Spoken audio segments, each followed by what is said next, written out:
This is the battle of budget boost. You're watching Engine Masters presented by AMSOIL, and this time we're gonna have a look at the power and the aggravation involved with installing the most affordable implements of supercharging that you can buy in a kit. That is a Paxton centrifugal supercharger, that is a Weiand roots blower. We're gonna find out which one of these is better for you.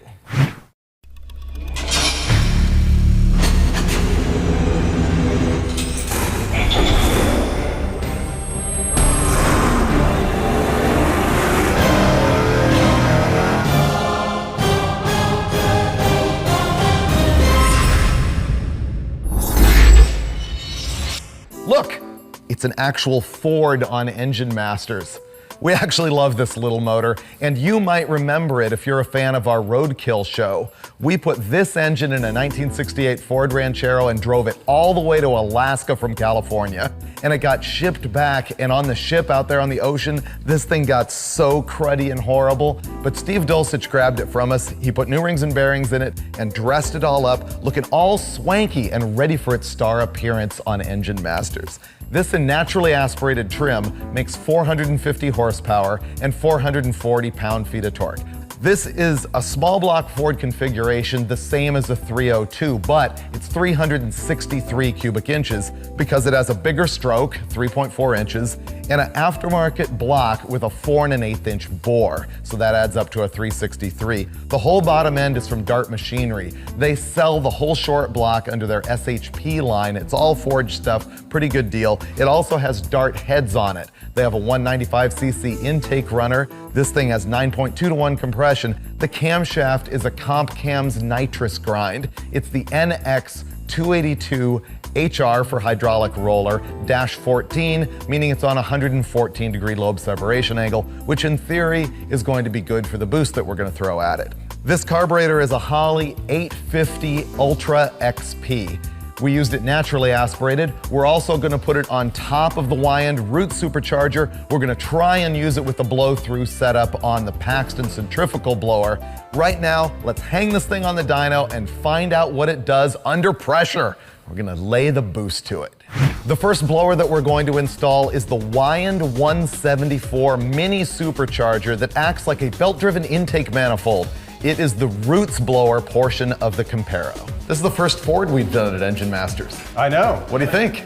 And it was my build too. I know. But it was your engine. So if it goes wrong, all the Ford guys will blame you.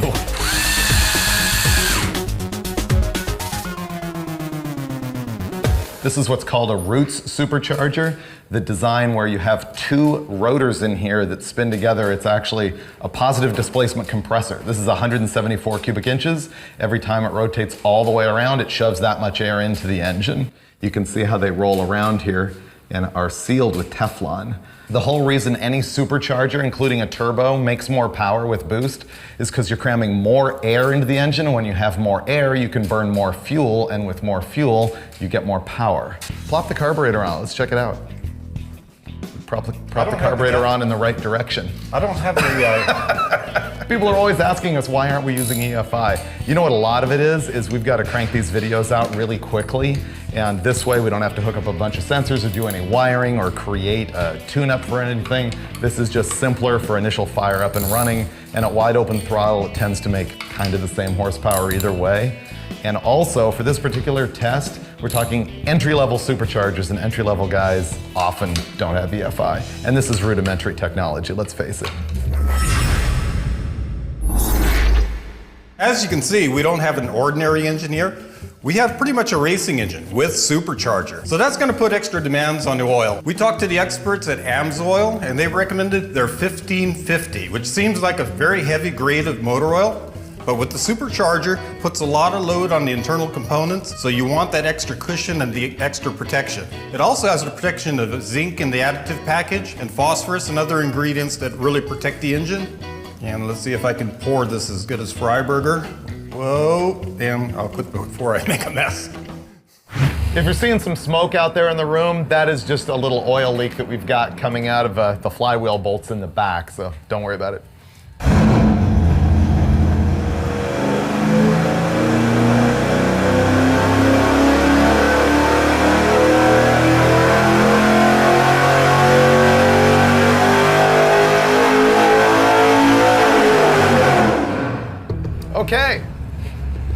5.6, 5.9 pounds of boost, but at peak power, yeah, that's about it.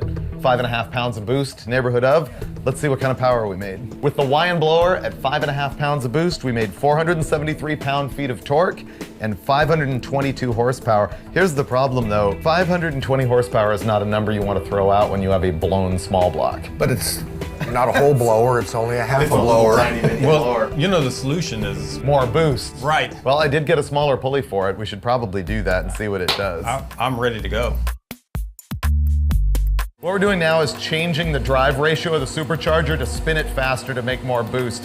What you want to do is measure the diameter of your driven pulley and the diameter of your drive pulley, and you divide the driven pulley by the drive pulley to get your overall drive ratio. Right now we're spinning the blower 40% faster than the engine speed, and when we put a smaller pulley on top, we're going to be driving it 64% faster than the engine speed. So do a little math, and what's this thing turning, like 10,000 RPM or more? This is the one part of the whole setup that Dulcich doesn't like.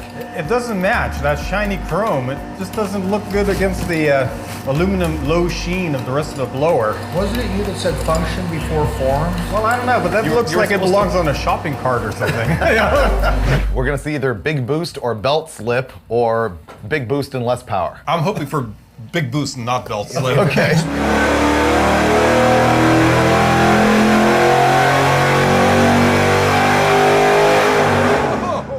There went the belt.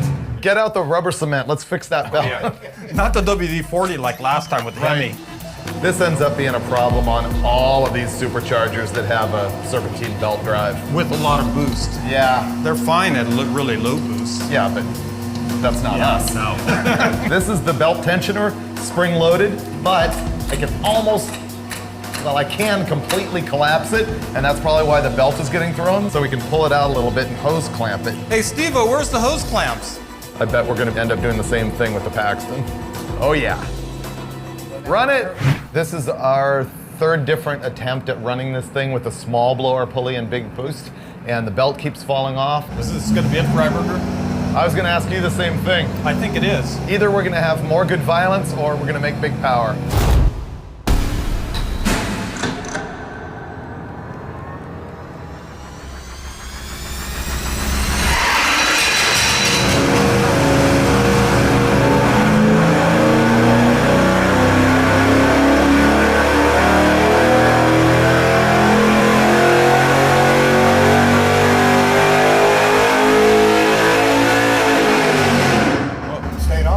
We made 12 pounds of boost right up at the very top, more like 10 in here, but 568 pound-feet of torque and a pretty flat curve. And up here, 602 horsepower, all the way at 6,600 RPM. If you can change an intake manifold and a fan belt, you can install this. Yeah. And we didn't touch the carburetor from the naturally aspirated No, that was setup. the cool thing. The carburetor was like 12.8, and you know, it's probably could have been a touch richer with the higher boost level, but you know, we got away with it. But on the 5-pound boost level, that right out of the box, you know, after the NA tuning was fine. Lower swap? Lower swap. All right. Yeah, this will only take another 6 hours. Well, that was pretty good. We were able to take the carburetor directly off of our naturally aspirated combination, plop it right on top of this blower, and it just plain worked. Now, I really wanted to do that to prove a point, but Holly wanted to make sure that you understand that they sell a supercharger carburetor for this, which I will say is really well calibrated out of the box, but here's the most important thing about it. The supercharger carburetor has a boost referenced power valve. The power valve inside the carburetor adds fuel enrichment under periods of high load, and it does that by looking at low vacuum conditions. The problem is, if I put this carburetor on top of that manifold, I could be at a part throttle situation where I'm seeing vacuum here and maybe half a pound of boost here, or maybe even a pound of boost. And because there's vacuum up here, the power valve is not opening. And so you boost reference the power valve from the side of the carburetor here down underneath the manifold, and it just makes sure that you're perfectly safe on the street. And that's kind of what you need to know about running this little Roots blower. It was simple. Now we're gonna move on to the Paxton supercharger. This is Paxton's 1200 series SL. That means it's self-lubricated. You don't have to plumb oil into the supercharger and then back to your oil pan. It will lubricate itself, which makes it pretty neat. What's a little more complicated about this is that we're going to be blowing boost through the carburetor. Sometimes that can be tricky with these setups, other times it bolts right up and works.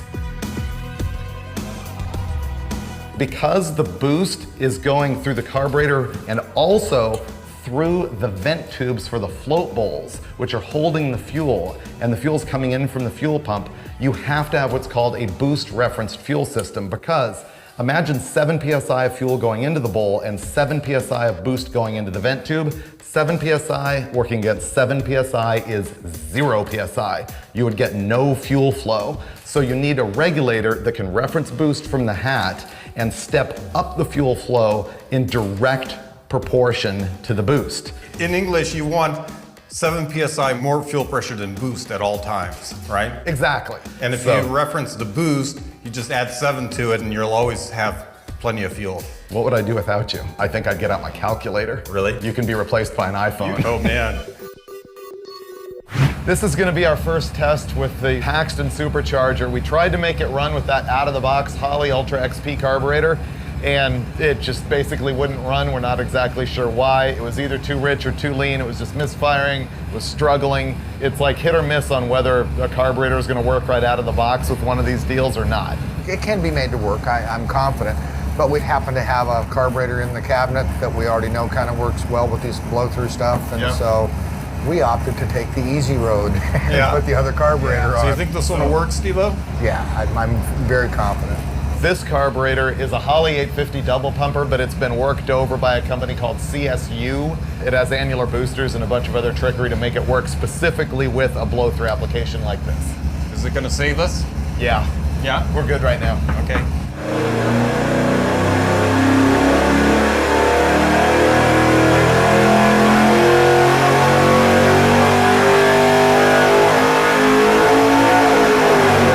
Belt slip. Yeah.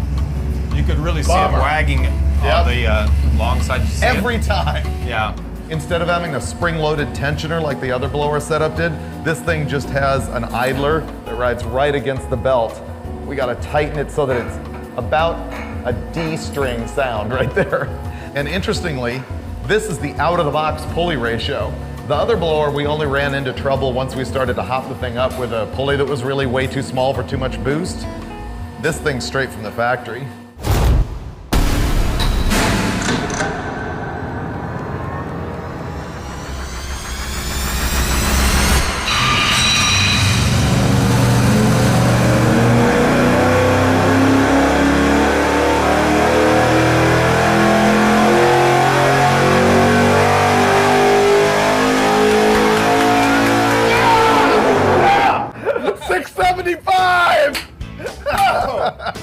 Here's what just happened. Final run, we didn't have any belt slip, and that junk made 573 pound-feet of torque, which is sort of just stuff, because it made 675 horsepower.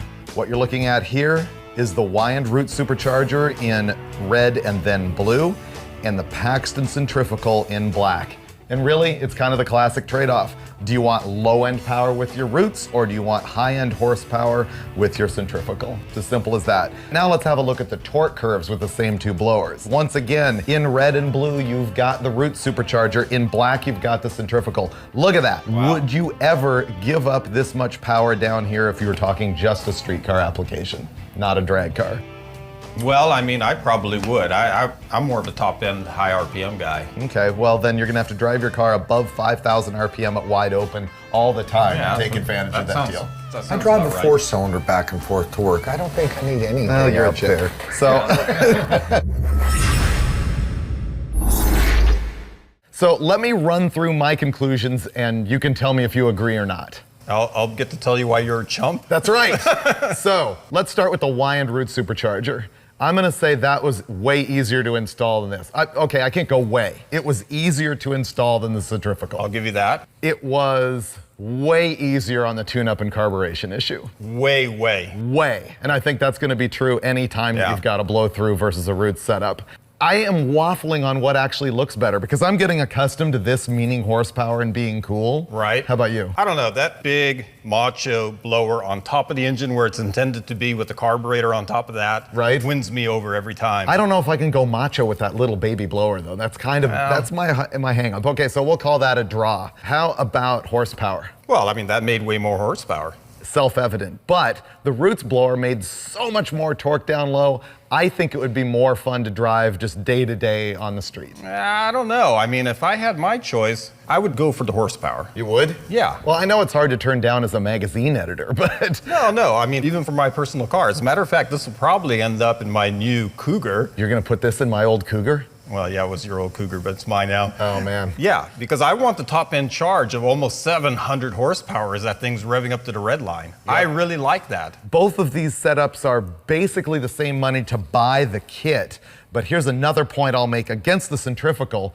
You've got to also buy a complete trick carburetor, probably. Yep. And you have to buy a boost reference fuel system, which is therefore going to require you to have an electric fuel pump and probably a return line and all that. Whereas the Roots setup, I'm going to argue you could run that off of a mechanical fuel pump. No question, this is a lot more work. Yeah. You know, I'll give you that. It may not even be as practical of a choice, but I just like that top end power. And what's the one complete fail with both these systems? The belt. Exactly. Yeah. Get away from that, manufacturers. We're tired of seeing these serpentine belts slip. So I think that's a pretty good wrap. We've given you a lot to think about between these two superchargers. Next time, even more interesting engine stuff on Engine Masters, presented by AMSOIL.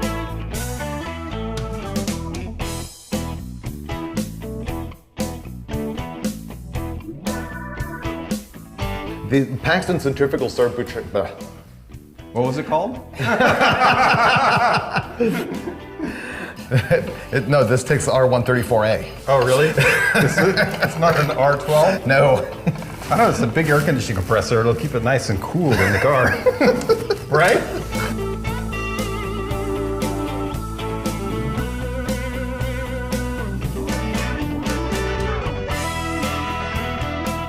Yep, milkshake break. It should work now. How's your milkshake? I didn't get one. Steve's drinking Steve's milkshake, but it's the wrong Steve. You want a sip? No.